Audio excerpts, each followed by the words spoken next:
કૃષ્ણાય વાસુદેવાય હરયે પરમાત્મને પ્રણતઃ ક્લેશનાશાય ગોવિંદાય નમો નમઃ.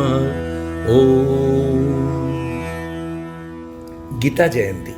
કાર્યની શરૂઆત કરતાં મુહૂર્ત જોવાની પ્રથા છે, પરંતુ નામ સ્મરણ અને ભક્તિની શરૂઆત એકમાત્ર એવું કાર્ય છે જેમાં મુહૂર્ત જોવાની જરૂર નથી. બસ એ શરૂ કરીએ એટલે જે સમય હોય એ શુભ બની જાય.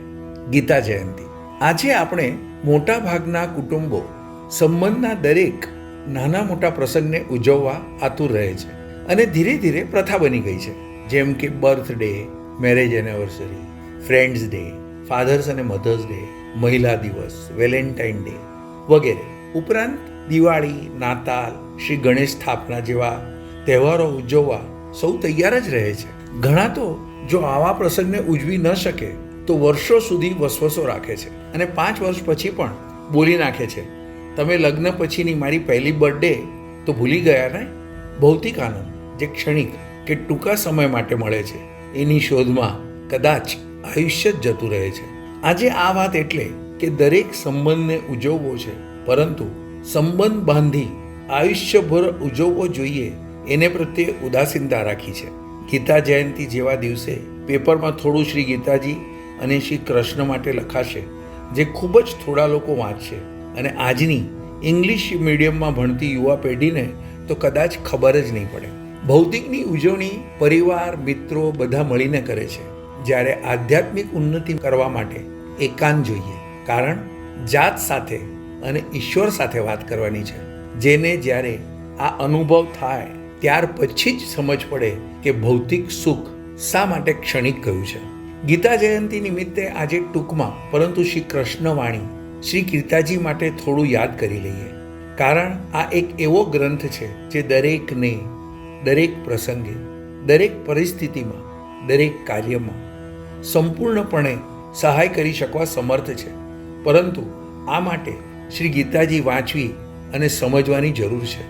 આજે શ્રી ગીતાજી માટે થોડી ખૂબ જરૂરી વાતો રજૂ કરવી છે, જેથી જે આ વિષયમાં વધુ નથી જાણતા એમને આ ગ્રંથની મહત્તા સમજાય, ધ્યાનમાં આવે અને કદાચ એનું વાંચન ન કર્યું હોય તો કરવા પ્રેરાય.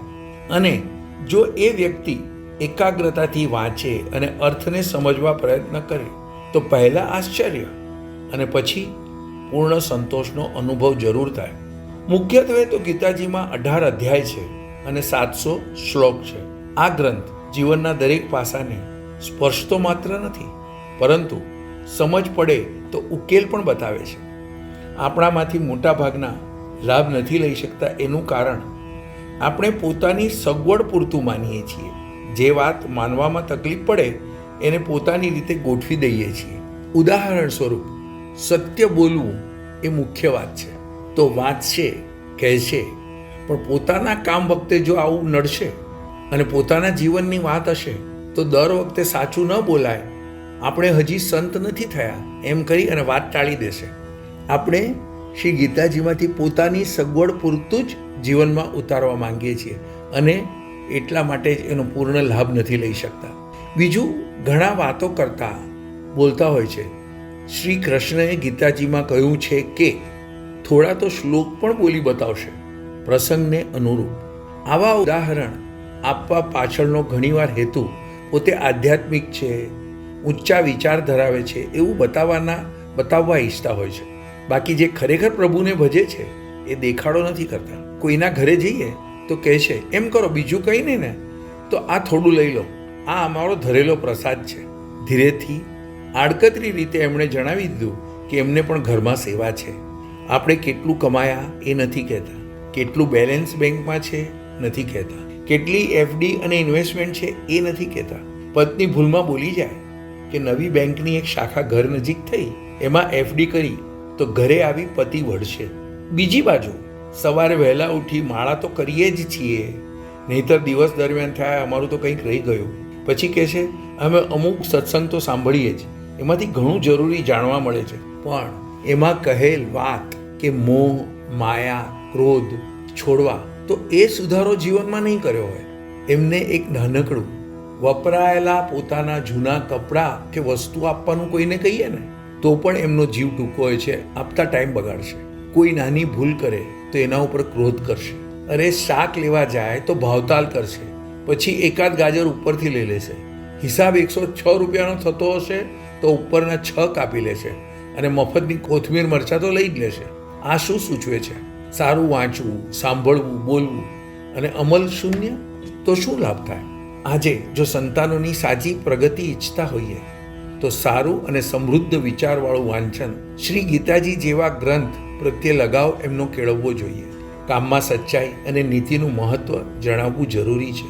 બાકી ખોટી, ખરાબ, જીવન બગાડતી વસ્તુ, સાધન ચોરે અને ચૌટે ઉપલબ્ધ છે.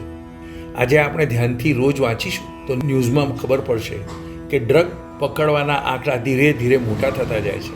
જે જુગાર કુટેવ કહેવાય એ ટીવી પર જાણીતા કલાકાર રમવા આમંત્રણ આપે છે અને છેલ્લે બોલી દેવું, સંભાળતા રહેવું, આદત ન પડી જાય, જાણે આ સમાજ પ્રત્યેની એમની જવાબદારીમાંથી પોતે છૂટી ગયા. આ તો એવું થયું કે ઘી આગ પાસે રાખવું છે અને ઘીને કેવું છે તું ઓગળતું નહીં.